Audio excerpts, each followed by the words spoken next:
Hello, everybody. It's time for 100 Mondays. As you can see, I've continued work on the Ewok finally.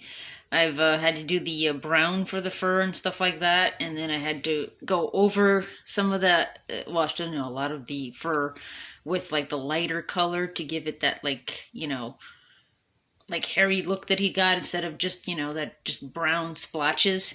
So I've got that going, and I still got to layer over that. I don't know if I don't know how well the colors translate on this video thing. If the little outfit he's wearing looks red or brownish, or maybe a mixture of both, because there is a mixture of both of those colors in that mix and that paint.